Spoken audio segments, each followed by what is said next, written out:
Corneille Nangaa, Perezida Antoine Tshisekedi Tshilombo, Perezida Evariste Ndayishimiye wa Repubulika Iharanira Demokarasi ya Kongo. Uburundi, amateka adasanzwe n'imibanire y'ibi bihugu yatangiye kera. Ese ubundi byagenze gute ngo ikibuga cy'indege cya Kavumu kibarizwa muri Kivu y'Amajyepfo muri Repubulika Iharanira Demokarasi ya Kongo cyitirirwe Perezida Michel Micombero wahoze ari Perezida w'igihugu cy'u Burundi? Mu mwaka w'1965 mu kwezi kwa 11, Lieutenant General Joseph Désiré Mobutu nibwo yafashe ubutegetsi muri Repubulika Iharanira Demokarasi ya Kongo. Yabufashe ahiritse ubutegetsi bwa Perezida Joseph Kasavubu mu mwaka ukurikiyeho w'1966. N'ubundi mu kwezi kwa 11, Perezida wari wagiye ku butegetsi abanje gukora intambara yo gukuraho undi mu Perezida kubera urugendo rutoroshye yaramaze gucamo rukanarangira yicaye ku ntebe y'ubutegetsi.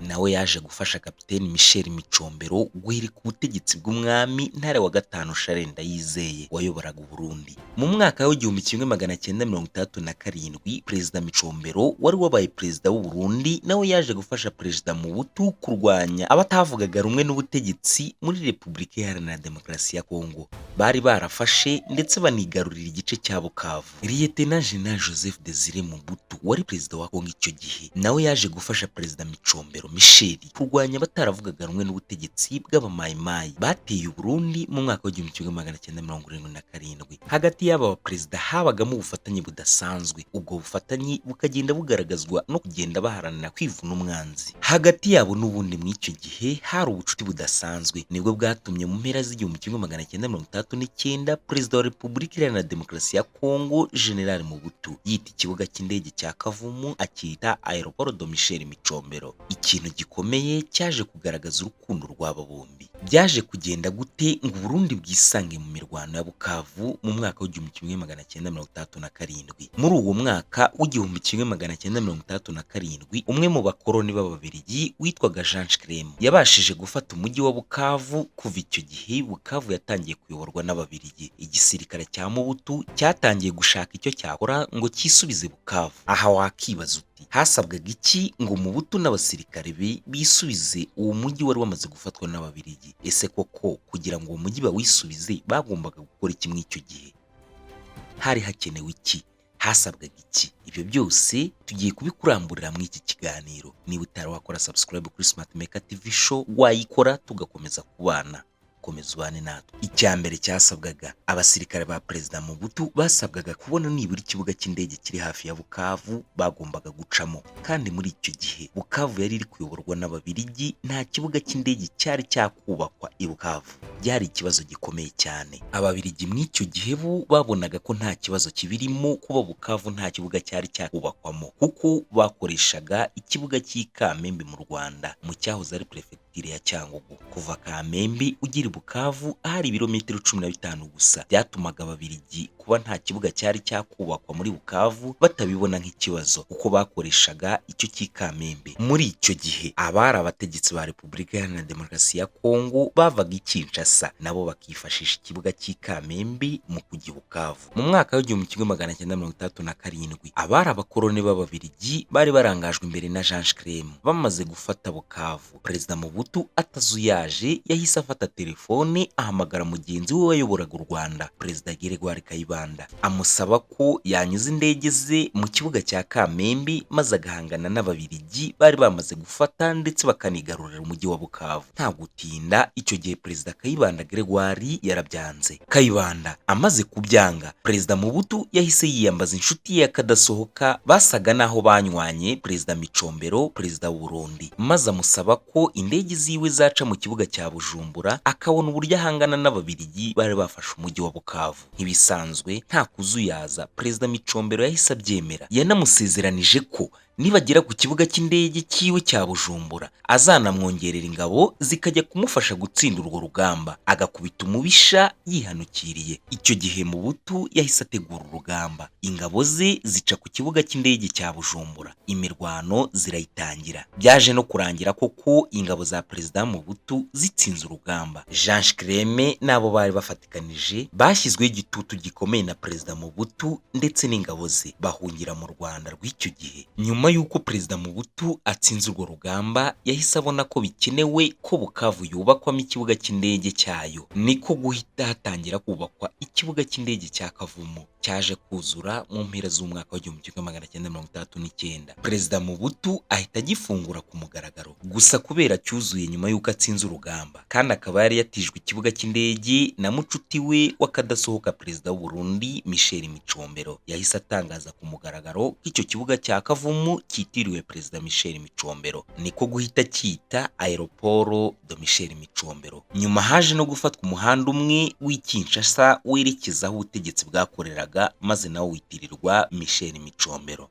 Ise ayo mateka y'ahahise yaba agiye kwisubiramo? Ikibuga cy'indege cya Bujumbura kikongera kigakoreshwa mu gutera ndetse no kwisubiza Bukavu, umujyi wa Kivu y'Amajyepfo, ni nyuma y'uko umutwe wa M23 ufashe Goma mu ntambara idasanzwe yabereye muri Kivu y'Amajyaruguru. Uwo mutwe wa M23 ukaza no gukomeza kwerekeza imirwano yawo muri Kivu y'Amajyepfo. Ikibuga cy'indege cya Kavumu kirageraniwe, kiri hafi gufatwa. Ubundi kugira ngo byitwe k'agace kigaruriwe n'umutwe runaka cyangwa ubutegetsi runaka, nuko bimwe mu bikorwa remezo by'ibanze bigomba gufatwa bikayoborwa n'uwo mutwe. Muri ibyo bikorwa remezo by'ibanze, icya mbere ni ikibuga cy'indege, hagakurikiraho radio na televiziyo ndetse n'ibindi. Umutwe utavuga rumwe n'ubutegetsi bwa Repubulika Iharanira Demokarasi ya Kongo, umutwe wa M23 uri hafi gufata ndetse no kwigarurira tumwe mu turere twegereye ikibuga cy'indege cya Kavumu cyitiriwe Perezida Michel Micombero. Bivugwa ko muri iki gihe ikibuga cy'indege cya Kavumu Aeroport de Michel Micombero kuri ubu gicunzwe na batayo enye z'abasirikare b'u Burundi, ni ukuvuga hagati y'abasirikare 2400 na 3200. Gusa aba basirikare b'u Burundi biyemeje gucunga iki kibuga cya Kavumu nyuma y'uko ingabo za Afurika y'Epfo ziyemeje gucunga ikibuga cya Goma mu mujyi wa Kivu y'Amajyaruguru, ariko bikarangira umutwe wa M23 bokeje igitutu, bakiruka amaguru bakayabangira ingata, ikibuga bakakibarekera, nuko M23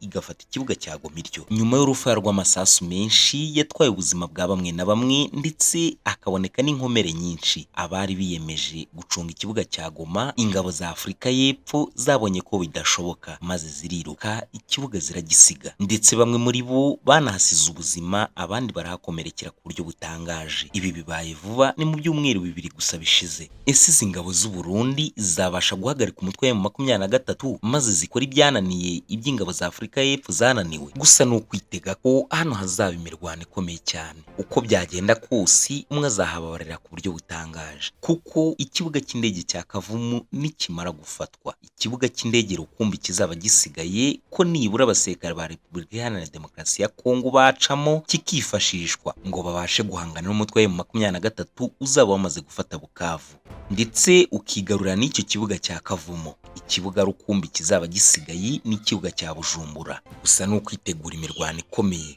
gusa ni ukwitegura ko hano hazaba imirwano ikomeye cyane. Uko byagenda kose, umwe azahababarira. Ingabo za Repubulika Iharanira Demokarasi ya Kongo nizikoresha iki kibuga cya Bujumbura ngo zihangane n'uzaba wamaze gufata Bukavu, umutwe wa M23, amateka azaba yongeye yisubiyemo. Ese byagenda gute Bukavu na Uvira byombi biramutse bifashwe n'uyu mutwe wa M23? Musenyeri Yohani Ntahondereye aherutse gutangaza ibi. Yatangaje ko ibi bishoboka.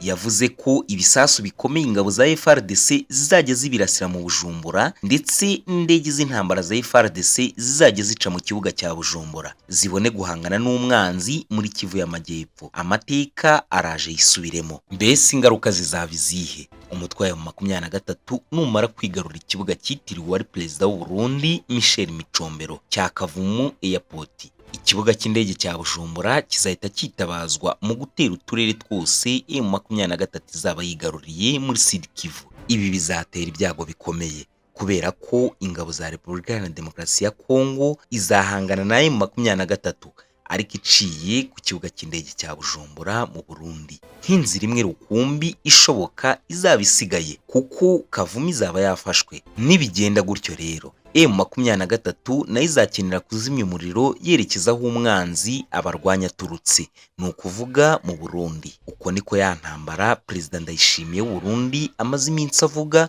u Burundi buzisanga bwayinjiyemo mu buryo bweruye, maze ku butaka bw'u Burundi habera intambara ikomeye cyane. Kubw'ibyo rero birumvikana ko abasirikare b'u Burundi bakwiye gukora ibishoboka byose kugira ngo ntibatakaze ikibuga cya Kavumu, kuko kugitakaza ni ugushyira ubuzima bwabo mu kaga, ni ugushyira ubuzima bw'abarundi mu kaga. Muri make, ingabo za Repubulika Iharanira Demokarasi ya Kongo ndetse n'iz'u Burundi nizitsindwa maze Kavumu igafatwa, ni ukuvuga ko Bukavu ndetse na Sud Kivu muri rusange yose izaba yafashwe. Urebye neza ibi bintu ubona neza ko ari amateka y'ahahise ari bugufi kwisubiramo. Ese itandukaniro ryaba ari irihe? Itandukaniro rikomeye nuko muri iyo myaka yahahise ingabo za Mobutu n'iza Micombero arizo zatsinze abakoloni bari babateye maze bakigarurira Bukavu. Ariko kuri ubu umutwe utavuga rumwe n'ubutegetsi bwa Repubulika Iharanira Demokarasi ya Kongo, umutwe wa M23, bigaragara neza ko ari ugomba gutahukana intsinzi mw'iyi mirwano maze ugakubita abasirikare b'u Burundi ndetse n'aba Repubulika Iharanira Demokarasi ya Kongo. Ndetse na nyuma yaho uwo mutwe uzagenda wigarurira n'utundi duce dutandukanye muri Repubulika Iharanira Demokarasi ya Kongo. Ikindi kibi cyane cy'iyi ntambara y'iki gihe ni ibibazo by'amoko biyivugwamo cyane mu gihugu cy'u Burundi, nk'uko Musenyeri Yohani Ntahondereye yabivuze. Uyu Musenyeri Ntahondereye akaba yaranageneye impanuro abategetsi b'u Burundi. Yababwiye ko bagomba gushyira imbere ibiganiro kuruta ko bashishikazwa cyane n'intambara, ibyo bigakorwa ibara ritaragwa. Reka nsoze nkwibutsa ko niba utarakora subscribe kuri Smart Maker TV Show urimo gucikwa, urimo uracikwa n'ibiganiro byiza tugutegurira umunsi ku munsi. Nge wumva ndi Smart Maker. Ikindi kandi Smart Maker sindi umuhanga cyane w'amateka y'ahahise. Uramutse hari icyo waturusha kw'aya mateka y'intambara y'1967 ndetse n'iy'ubu, wadusangiza ubinyujije muri komenti. Ndabashimiye.